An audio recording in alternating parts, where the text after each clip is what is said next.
September 1st. And it's Thursday. Let's see, shall we get there? We're going to do the tattoo questions literally in just a moment. Short story quizzes in 24 hours because math is hard. And so we'll get to it then. With your notebooky thing, you're going to flippy floppy opening, and you're going to go to the Ink Me Up from before, and I'm going to be coming around in a moment to come check it to give you guys credit. The way it's going to work is I'm going to give you a little scribble, and the scribble will be, the lower the scribble on the paper, the better. You want my scribble on number 10. If I scribble on 10, that's good. That means you get all your points. If I scribble on 5, that does not mean you get all your points. If I scribble somewhere else, it means we probably have issues. And so you'll look for my patented little scribble thing as I come around. What I'm looking for is a date in the top left corner, a title in the top middle. Did you number them 1 through 10? Do you have complete sentences where it's not just a couple words, but actually like explains a thing and does a whole sentence? And then I'll take like a spot glance at 6 and 9 to make sure that you have actual opinions from the article and not just like I hate fish or something like that. And so that's what I'm mostly looking for as I come around here in a moment.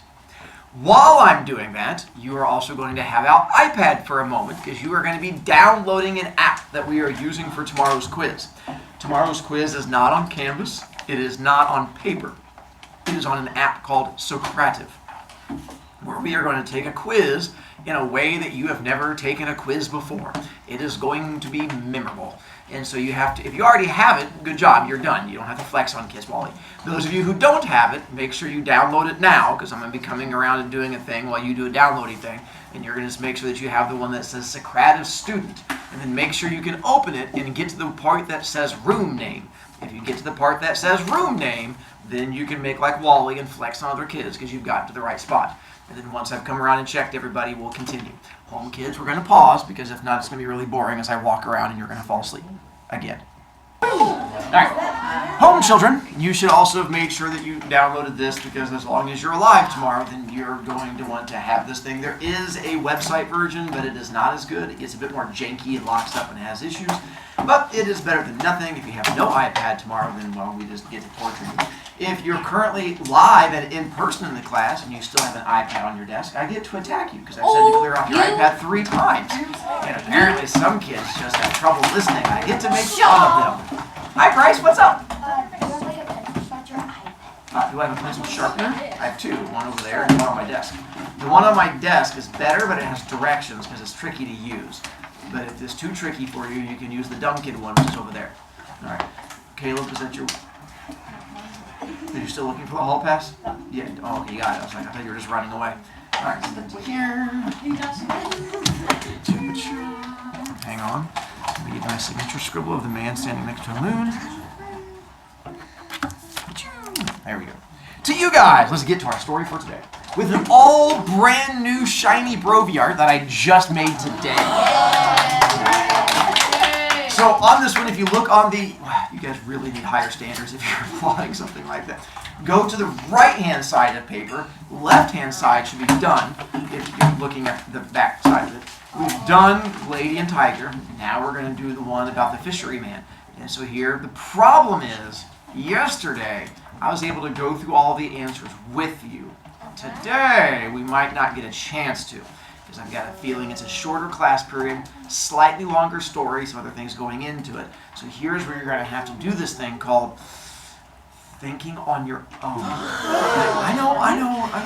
And so now I will help you because as we go through story, I'll be saying a lot of things. And so if you go good this like multitasking thing of like paying attention and writing, most of the answers will come to you as I'm like, what decision is this character making? And you'll tell me. And the other kids will be like, internal conflict. Oh, and you can figure it out. I'm like, what 2 characters are fighting? And you're like, oh, external. Others of you will just like, drool. And so that'll be up to you depending on which camp you're into. All right. And then so there's whatever we don't get done becomes your homeworky bits. But hopefully we can try to get through the whole story and stuff like that. All right. Story of the Fisherman. So I'm going to begin reading, but before I get to the reading, I have to talk about this little blurby thing in the top left-hand corner, because it talks about these things called archaic pronouns. We talked about pronouns last week with your he, she's, and your its, and your theys, and the thems, and stuff like that. Archaic is a word that means from a long time ago, as in things we no longer use. If you have ever seen the telephones that have the little dial that goes clickety, clickety, clickety, and you have like a little spinning thing, you go, that's archaic. We don't really use those anymore unless you go to like your grandparents' house or something like that. And you're like, what's this old thing? And they're like, that's archaic. And so pronouns that are archaic means ones we no longer use. Thee, thou, and thy are archaic pronouns. We never use them anymore. You're not going to go on someone's Instagram page and they're not going to have in their bio, I go by thee, thou, and thy, because then that means they're like 2,000 years old. So they're probably not still using Instagram. They were important because people used them to show power over other people. So you would use them to put someone in their place. If like teachers would use them to students all the time. I'd be like, thou shalt get out thy homework or I will beat thee with a fish. And so you would yell things like that. Mrs. or Dr. Thorpe could use it to me and she was like, Mr. Brovicast, is thou threatening to beat thy students with fish? And I'd be like, I'm sorry. But if you use it to someone in higher authority, it was considered sassy and you would get in trouble for it. So if you guys used it to me, it would be like detention worthy. If you're like, Mr. Brovicast, what is thy wearing on thee tie today? It looks lovely on thou. Right in the throat. And so pay attention to it in the story because character is going to use it to show who has power over someone else in the story. Plus, if you like sassing your parents, I highly recommend you use them when you go home because it makes you sound fancy. And what you can then do is when you talk to your parents, you go, Mama, what is thou making for dinner tonight? Thou is the best cook ever. I love thy food. And she'll be like, oh, look at you, sweetie. And you'll be like, and you can just sit there and giggle. And they'll have no idea that you're like, I'm better than you. And they'll just think that you're a smart child. And technically you are a smart, butted child. And so pay attention to our archaic pronouns. All right. I'm going to read a little bit and then pause and show you Brovy art and try to help you guys as we go through. The story of the fisherman. There was once upon a time a fisherman so old and so poor that he could scarcely manage to support his wife and 3 children. He went every day to fish very early in the morning, and each day he made a rule not to throw his nets more than 4 times. He started out one morning by moonlight and came to the seashore. He undressed and threw his nets, and as he was drawing them towards the bank, he felt a great weight. He thought he had caught a large fish and felt very pleased. But a moment afterwards, seeing that instead of a fish, he only had in his nets the body of an old rotted donkey, he was much disappointed. Upset with having such a bad haul, once he had mended his nets, which the carcass had broken in several places, he threw them a second time. In drawing them in, he again felt a great weight, so that he thought they were full of fish. But he only found a large basket full of rubbish, and he was much annoyed. "Oh, fortune," he cried, "do not trifle thus with me, a poor fisherman who can hardly support his family." Time out. Let's begin. So far, where is it taking place? Once upon a time. Ocean. Hang on. We're going to try this again. Where? Seashore. For all of those of you who yelled times at me, good job. So we have a seashore. That would be a where. Other things would be like when, 2 o'clock. That's a when, not a where. They're spelled differently. What time of day is it? Early in the morning. Nicely done. So I was going like nighttime, early in the morning. How do we know it's early in the morning? And then also talks about the moonlight. So there's my moonlight up there to help us out. And we've introduced our first character, which is Fisherman. the fisherman. Now, with our fisherman, our first character we have, he does not fish with a fishing pole. What does he use? Yes. So if you've never seen it before, it looks like this when you have like a giant net that you throw out into the water as opposed to a fishing pole, and allows you to, in theory, like grab a whole bunch of fish at once. And has like little weights on you, like, and then you pull it back in. So that's what he's using. See, those look identical, same picture. And so this is what he's using to go fishing. He's also kind of religious-y, and so he says he's only going to throw his net a certain number of times, and if the big god, man, fish, turtle, up in the sky says he's going to catch a thing, he will. How many times will he throw it? 4. Only 4, which will play a role. The first time he throws it, what does he catch? Donkey. I don't know why the donkey was swimming, but you know how those donkeys are. Sometimes they like their little midnight swims. And apparently he was like, no, bad donkey. And he throws the donkey back. And we got the second throw, which is... And apparently his children don't like eating trash. Kids nowadays. So he throws the trash back. Those of you who are really good at math, how many throws are left? 2. You guys, I passed no wheel. So now we'll keep going and find out what he catches next. Oh, hang on, he throws that back. There we go. So saying, he threw away the rubbish, and after having washed his nets clean of the dirt, he threw them for the 3rd time. But he only drew in stones, shells, and mud. He was almost in despair. Then he threw his nets for the 4th time. When he thought he had a fish, he drew them in with a great deal of trouble. There was no fish, however, nor a shark. But he found a golden container, which by its weight seemed to be full of something. And he noticed that it was fastened and sealed with lead, with the impression of a king's seal smashed into the top of it. He was delighted. I will sell it to the metal foundry, and with the money I shall get for it, I shall buy a bushel of wheat. Pause again. 3rd throw he gets. Golden There you go. Again, whiny children, apparently they can't eat that, so he throws it back. 4th throw. A golden chest.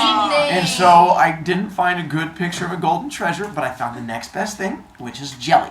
And jelly is worth gold because it's made of sugar and fruit and delicious. So use your imagination. To bring it to life, I brought in a container also not gold, but it's Star Wars, which is as good as gold. So it's almost the exact same thing. And when he talks about the top of it having the seal of a king, it does not mean like kind of seal. It's like the smashed symbol into the top. And so the mine again is Star Wars, which is like a king. It's the king of movies. And so it's the same thing on the top. And so that's what he finds. You can't eat this no matter how much you try, but he's still excited. Why? He can sell it for money. And then he can make his fat cash from there. But those of you who might be smarter than a fisherman, if you catch your sealed container with a king's thing on the outside of it, what should you do? Open it. Right? Because then who knows, there might be diamonds on the inside or a bracelet or who knows what kind of fun things. He examined the jar on all sides. He shook it to see if it would rattle, but he heard nothing. And so, judging from the impression of the seal and the lid, he thought there must be something precious inside. To find out, he took his knife, and with a little trouble, he opened it. He turned it upside down, but nothing came out, which surprised him very much. He set it in front of him, and while he was looking at it attentively, such a thick smoke came out that he had to step back a pace or two. This smoke rose up to the clouds, and stretching over the sea and the shore, formed a thick mist, which astonished the fisherman. When all the smoke was out of the jar, it gathered itself together and became a thick mass in which appeared a genie, twice as large as the largest giant. When he saw such a terrible-looking monster, the fisherman would like to have run away, but he trembled so much with fright he could not move a step. "Great king of the genii!" cried the monster in front of him. "I will never again disobey you." I know, genies have such loud voices, don't they, Crooked? Like booms, right? I'm under the speaker. I'm well aware, Crooked. You have the best seat in the house. It's like the front row for a person thing that's popping out of a thing. So what happens on the 4th throw? We have that, and then from there we have, and what's in, he pops off the lid, and then what comes out? Smoke. Nothing comes out. So then he gets grumpy and he sets it down. Then what comes out? Then the smoke comes out. What does the smoke become? The genie. And that's where the genie comes out. And so the genie comes out and surprises him, and he's like, booga, booga, booga, booga. And now we have a genie in front of him. And what do we know about genies? Magic. Nicely done. How many? 3. But it turns out this genie is like me, and counting is a struggle. And so this genie has a struggle with counting, and that's what makes our story fun. Oh, also, when the genie popped out and scared poor Crooked, when it says, "Great king of the genie, I will never again disobey you," that's the first things the genie says. Crooked, if you feel the need to run from the genie, there is an open seat over there. If it frightens you, I understand completely. At these words, the fisherman took courage. "What is this you are saying, great..." Oh, by the way, we have now introduced the second character, in case you were trying to figure that out. "What is this you are saying, great genie? Tell me your history and how you came to be shut up in that vase." At this, the genie looked at the fisherman haughtily. Haughtily means sassy, with a lot of attitude, because you're better than other people. Oftentimes, it's how I look at you guys, because there's a lot of sass, and I'm just better than you. So just imagine it's me looking at you. Haughtily, "Thou shalt speak to me more respectfully before I kill thee." "Alas, why should you kill me?" cried the fisherman. "I have just freed you. Have you already forgotten that?" "No," answered the genie. But that will not prevent thy death. And I'm only going to grant thee one favor, and that is to choose the manner of thy death." But what have I done to you?" asked the fisherman. "I cannot treat thee any other way," said the genie. "And if thou would knowest why, listen to my story." Before we get to story, genie's not good at counting. How far can the genie count? 1. Which is like 3, but a little less. But he packed all of the wishes into that wish, because it's a really good wish, and that really good wish is Killing it. How he dies. you get to Like Grim Reaper. kind of, you get to choose how you die, and so it becomes like, a really good wish, and so you get to choose Never died. how you. I guess if you want to try and be sassy, you can try to sass a genie. Then we're going to find out now why the genie was in the bottle and why he is such an angry grump genie.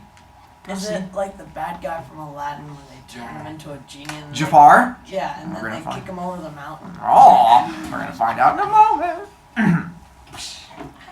"I rebelled against the king of the genie," meaning he was sassy and backtalked the king of the genie, much like you guys with your parents. "To punish me, he shut me up in this vase of copper, and he put on a leaden cover his seal, which is an enchantment powerful enough to prevent my coming out. Then he had the vase thrown into the sea. During the first period of my captivity, I vowed that if anyone should free me before 100 years were past, I would make him so rich even his grandchildren would not be able to spend all his wealth. But that century passed, and no one freed me. In the second century, I vowed that I would give all the treasures in the world to my deliverer, but he never came.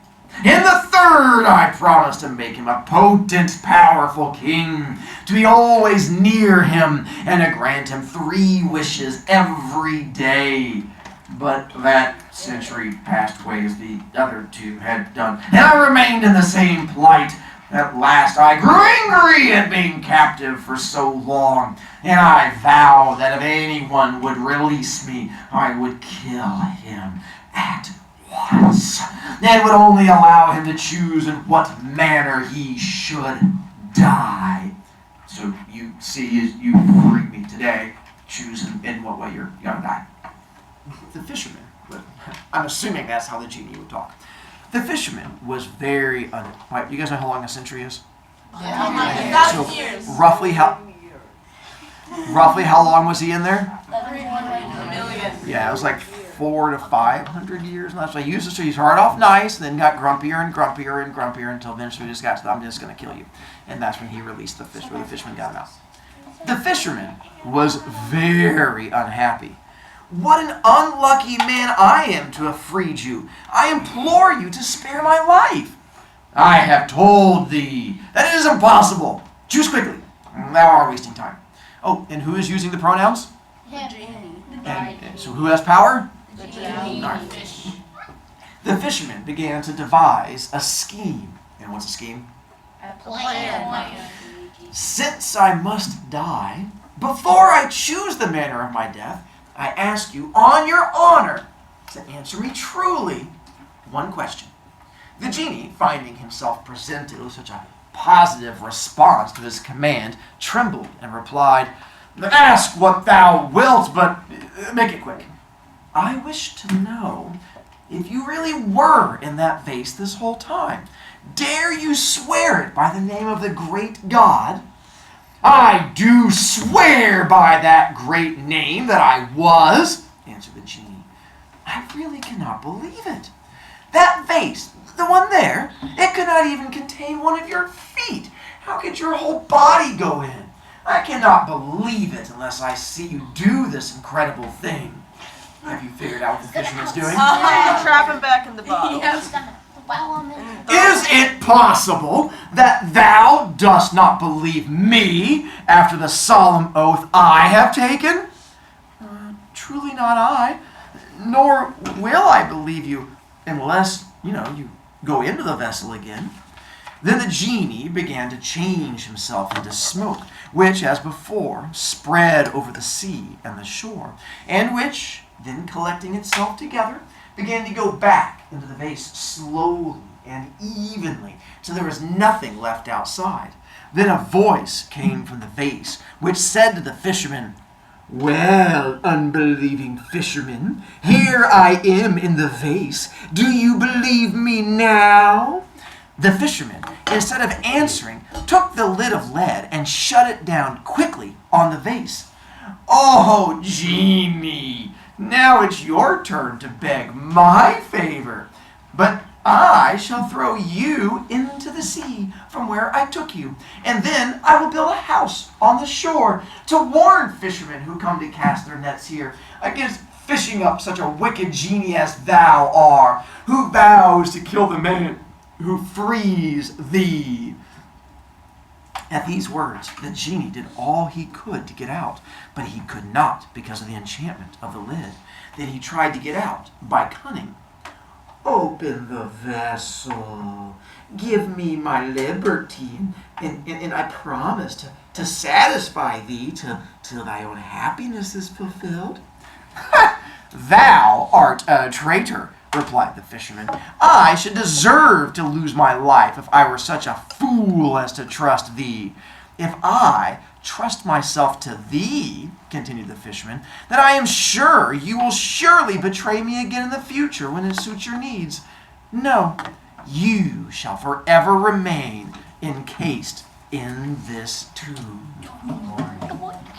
So we have fisherman traps genie back into it, and then what does he do with jar? Throws it in the ocean. Throws it into the ocean with one unhappy genie, and then to make it even better, what does he do from there? Build a house on the seashore. Builds himself a little house and a little sign that says, "No genies." And so that is his way of torturing the genie forever and ever and making sure he stays in there for hundreds upon hundreds of more years. It's like being grounded, but instead of in your room, you're stuck in a box for hundreds of years. The best grounding ever. It's not quite death, but we got close to death. We talked about death, and then there was torturing and being locked in a box forever. We'll have more tortures later. I tried. I even found a shack with a fish on it. I was so excited when I was going through making my Brovicast art. Alright, let's help you guys out.